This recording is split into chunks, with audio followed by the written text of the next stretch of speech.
नमस्कार, आप सभी को हमारे ज्ञान भक्ति कथा में स्वागत है। आइए तो सुनते हैं दिल को छू देने वाली एक कहानी। एक चूहा एक कसाई के घर में बिल बना कर रहता था। एक दिन चूहे ने देखा कि कसाई और उसकी पत्नी एक थैले से कुछ निकाल रहे हैं। चूहे ने सोचा कि शायद कुछ खाने का सामान है।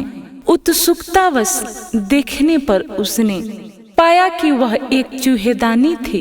खतरा भांपने पर जल्दी से उसने पिछवाड़े में जाकर कबूतर को यह बात बताई कि वह घर में चूहेदानी आ गई है।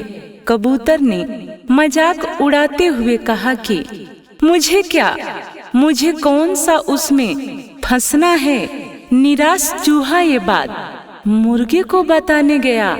मुर्गे ने खिल्ली उड़ाते हुए कहा, जा भाई, ये मेरी समस्या नहीं है। हताश और परेशान चूहे ने बाड़े में जाकर बकरे को ये बात जैसे ही बताई तो बकरा हंसते हंसते लोटपोट होने लगा। चूहा बेचारा परेशान था, वह बड़ी मुसीबत में था और सब उसकी खिल्ली उड़ा रहे थे। उसी रात चूहेदानी में खटाक की आवाज हुई, जिसमें एक जहरीला सांप फंस गया था। अंधेरे में उसकी पूंछे को चूहा समझकर उस कसाई की पत्नी ने उसे निकाला। तभी सांप ने उसे डस लिया।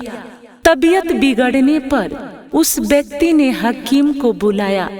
हकीम ने उसे कबूतर का सूप पिलाने की सलाह दी।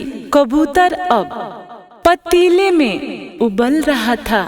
खबर सुनकर उस कसाई के कई रिश्तेदार मिलने आ पहुँचे, जिनके भोजन प्रबंध हेतु अगले दिन उसी मुर्गे को काटा गया।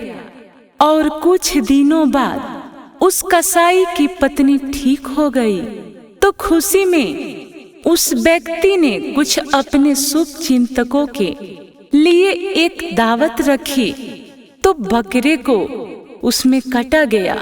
चूहा अब दूर जा चुका था, बहुत दूर। चूहे के ऊपर जब मुसीबत आई तब उसने उसकी खिल्ली उड़ाई, लेकिन चूहा बच निकला।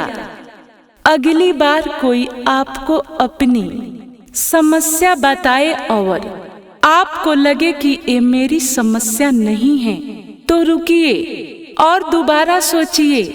अपने अपने दायरे से बाहर निकलिए। स्वयं तक सीमित मत रहिए, सामाजिक बनिए और किसी की हंसी बनाने से पहले सोचिए जरूर। इस कलयुग में ये कहानी बिल्कुल सत्य है। किसी को एक दूसरे से मतलब नहीं है, सब अपना अपना देख रहे हैं।